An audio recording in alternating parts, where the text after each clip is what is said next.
शहर के एक छोटे से मोहल्ले में, जहां हर गली तंग और हर घर में खुशियों और शिकायतों का अजब संगम था, वहां एक अजीब और परेशान करने वाला मामला खड़ा हो गया। मोहल्ले की मुख्य गली के बीचों बीच कचरे का ढेर बढ़ता जा रहा था, और इसके साथ ही मोहल्ले वालों की झुंझलाहट और असहायता भी बढ़ रही थी। गंदगी से परेशान लोग अब आपस में गुस्से और निराशा से भरी बहस करने लगे। हर कोई किसी और पर दोष मढ़ने की कोशिश कर रहा था। अरे गुप्ता जी, मैंने आपसे कितनी बार कहा है कि अपना कूड़ा अपने कूड़ेदान में डाला करो। क्या ये बीच सड़क पे डाल देते हो? अरे भाई, मैंने तो नहीं डाला है ऐसा कोई कूड़ा। ये तो सुषमा जी डाल देती हैं अपनी गली में से। अरे भाई साहब, आप क्यों झूठ बोल रहे हो? हमने तो आज तक डाला भी नहीं है कूड़ा। अच्छा, सुषमा जी मैंने आपको कल ही देखा था डालते हुए। अरे, वो तो मैं केला खा रही थी, तो मैं क्या करती, केले का छिलका फेंक दिया, इसमें क्या है? तो अभी आप झूठ क्यों बोल रही थी फिर? इसको झूठ नहीं बोलते हैं। सबसे पहले तो ये बात ध्यान रख लीजिए। आप ज्यादा एक्स्ट्रा मत बोलिए। आपकी दुकान का सामान बहुत आता है कचरे के पेटी में।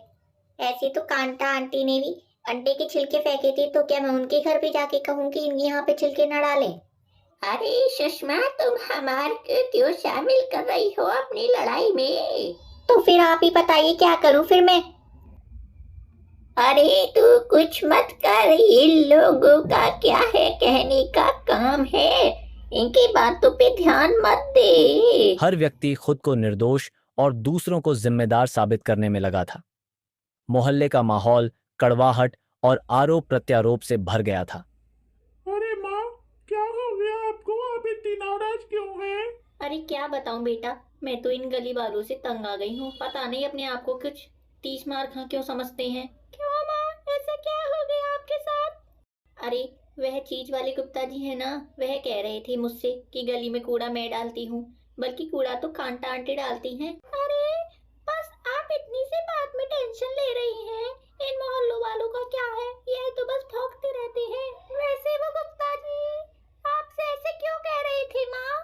अरे, मैंने कल केला खाया था ना, तो केले का छिलका डाल दिया होगा मैंने रोड पे, तो उन्हें लग रहा था कि मैं ही पूरा कूड़ा डालती हूँ। अब तू ही बता, अगर हम एक छिलका डाल देंगे तो लोगों को ऐसा लगेगा कि सारा कूड़ा मैंने ही डाला है। अरे माँ, ये तो सब कंजर होते हैं जो ऐसा सोचते हैं। उस चीज वाले गुप्ता के पिल्ले को तो मैं सबक सिखाती हूँ। अभी रुको माँ आप। अरे रहने दे बेटी, क्यों बात को बढ़ा रही है? अच्छा चलो माँ, आप मुझ पर इतना बोल रही हैं तो मैं कुछ नहीं कहती। अरे क्या खुसुर फुसुर चल रही है माँ बेटी में? कुछ नहीं पापा, ऐसी ही बातें कर रहे हैं गुप्ता चीज वाले के बारे में। क्यों, क्या हो गया? अरे जी, हमारे मोहल्ले में गंदगी कोई और करता है, नाम मेरा लगा रहे हैं ये लोग। आपने नाली देखी है? इतनी गंदी बास मारती है कि जैसे कोई उसी में ही डायरेक्ट हक गया हो। अरे माँ, ये आप कैसे शब्दों का यूज कर रही हैं? आपको लोग देख रहे हैं क्या? तो चांडाल, तूने मुझे पहले क्यों नहीं बताया? तो ऐसी बात है सुषमा, तो हमको कोई कड़ा एक्शन लेना होगा तभी लोग सुधरेंगे। हाँ पापा, कल मैंने अपने घर की भी नाली साफ की थी, तो उसमें बाहर की नाली के लैट्रिन के ढेले पड़े हुए थे। छी छी, राम राम, उल्टी आ रही है मुझे तो। हाँ बेटा, मैं कुछ करता हूँ, तू टेंशन ना ले। मामला इतना बढ़ गया कि आखिरकार मोहल्ले की पंचायत बुलाई गई। पंचायत में हर कोई अपनी अपनी सफाई देते हुए आवाज ऊंची कर रहा था। ए बुढ़िया, तुझसे मैंने इतनी बार बोला है कूड़ा कचरे में ही डाला कर, तुझे समझ में नहीं आता है एक बार का? ए, तू ज्यादा मत बोले। देर से पहले मैं अपना कूड़ा डाल के आती हूँ डेली कचरा वाली पेटी में। तूने गाना तो सुना ही होगा, कचरे वाला आया कर से कचरा निकाल। ऐसे गाना तो सुना होगा ना तूने? तो तेरा कूड़ा फिर मेरे घर में कैसे आ जाता है बुढ़िया? अच्छा, तुझे मैं बुढ़िया लग रही हूँ? एक बार तू चलियो सुबह सुबह मेरे साथ, तेरा भी फोटो खिंचवा दूंगी उसके साथ। वो गाड़ी पे आता है ना, वही फोटो खींच के भी जाता है, मेरे पास प्रूफ है उसका। अच्छा, ज्यादा प्रूफ प्रूफ मत कर, तेरे बाल काट काट के इधर उधर फेंक दूंगी, 2 सेकंड में पता लग जाएगी कूड़ा कैसे होता है फिर। और एक लात ऐसी मारूंगी ना, पलंग जाके गिरेगी, कोई उठाने वाला भी नहीं होगा। बोलेगी अले ले लग गई, ले बोली लग गई, ऐसे बोलेगी। ए शंकर लाल, अपनी गैया से कह दे कि वो गोबर हमारे दरवाजे पे नहीं किया करे। इतनी बार कह दिया है तुझसे, तू और नहीं ना तेरा परिवार सुनता ना ही तू सुनता। अरे भाई, गैया से ऐसे मैं कैसे कह दूं कि तेरे दरवाजे पे गोबर ना करे? इसमें मेरी तो कोई गलती है नहीं है। तो तेरी गलती नहीं है तो मैं क्या करूं? गाय तो तेरी ही है।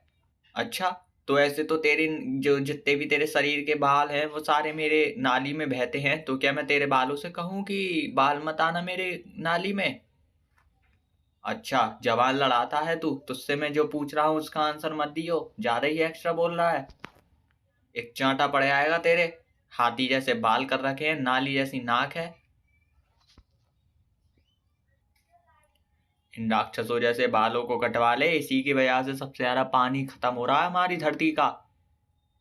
और उसके साथ साथ ये जो नाली में बाल जो तैरते हैं ना, वो तेरे ही बाल होते हैं।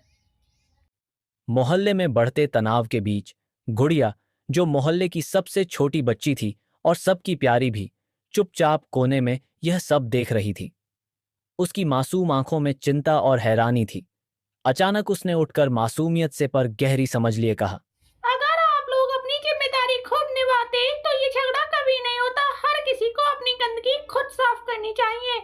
दूसरों पे दोष मढ़ने से कुछ नहीं होगा। गुड़िया की बात सुनते ही सबका गुस्सा जैसे शर्मिंदगी और आत्मचिंतन में बदल गया। सभी ने महसूस किया कि छोटे से बच्ची ने वह सच्चाई कह दी जो वे अपनी बहस और गुस्से में भूल गए थे। सबने मिलकर फैसला किया कि अब से हर कोई अपने घर का कचरा एक साथ इकट्ठा करेगा और मोहल्ले की सफाई की जिम्मेदारी साझा करेगा। इसके बाद मोहल्ला न केवल साफ रहने लगा, बल्कि लोगों के दिलों में आपसी समझ और जुड़ाव भी बढ़ गया। गंदगी के पीछे हुई इस लड़ाई ने सभी को एक महत्वपूर्ण सबक सिखा दिया।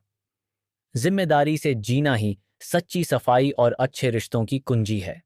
तो दोस्तों, आपको यह वीडियो कैसी लगी कमेंट सेक्शन में जरूर बताइएगा। वीडियो अच्छी लगी हो तो वीडियो को लाइक और चैनल पर नए हैं तो चैनल को सब्सक्राइब जरूर कीजिएगा।